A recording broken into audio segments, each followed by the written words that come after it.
Hi everyone, it's James from Eurovision Ireland back for a new season of Review in 2, Eurovision Ireland's Lightning Fast review show. We know you don't have all day to spend watching reaction videos, and if you do, seriously, why? Think about your choices.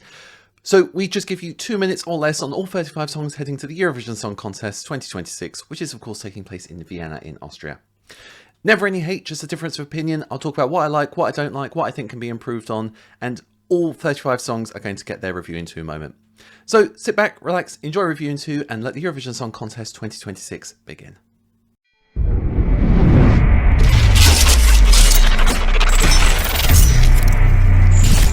Our next Review in 2 is for Norway, Jonas, Lovv, and Yeah Yeah Yeah. Now, I love the confidence with which Jonas approaches this performance. He just strides out onto stage, throws his arms open, basks in the audience love, and like, yeah, I'm here, I know, I'm great.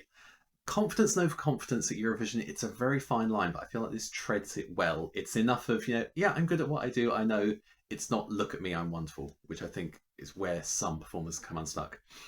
The song itself, it's a rock song, arguably. I know true rock fans would argue, no, it's more pop rock than actual rock. But I think it's always a genre that's underestimated at Eurovision, especially when it comes to a public televote.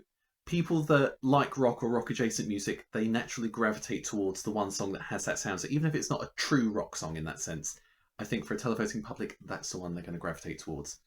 As I said, Jonas is very confident, performs well. The song has a nice sort of sing-along quality to it. They look like having fun while they're performing it, which is always a plus. The guy in the drums looks like he's having the time of his life. I did wonder if it was Big Daddy Carsten. I looked quickly, I was like, is that? No, it isn't him. These are all good things. I think this will go down well to a televote. What's it going to do at the actual contest? I feel like juries may give it a handful of votes, but I don't think it's going to be one troubling near the top of the scoreboard. Looking at a lot of people's top tens, betting odds and such, Norway isn't really registering in a lot of them. I think it's going to do better than people expect it to, but I'm still not decided by how much. Qualify for a final, I think it might. I think if the televote get behind it enough, and again, if it's the one rock song that people gravitate towards, that could help it up the scoreboard.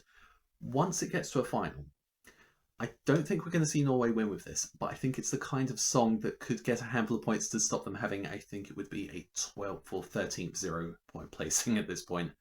So it's a bit of a difficult one to call. I love what he does with it. I think he sells it really well. I think it's got that sing-along quality that I think people will like. I think juries won't overlook it completely, but I don't know if that's going to be enough to really push up the scoreboard. If it gets to a final, I'm seeing a more mid-table finish, but Norway, it's a fun entry, and I always love seeing what you bring to the contest, so tis in tack.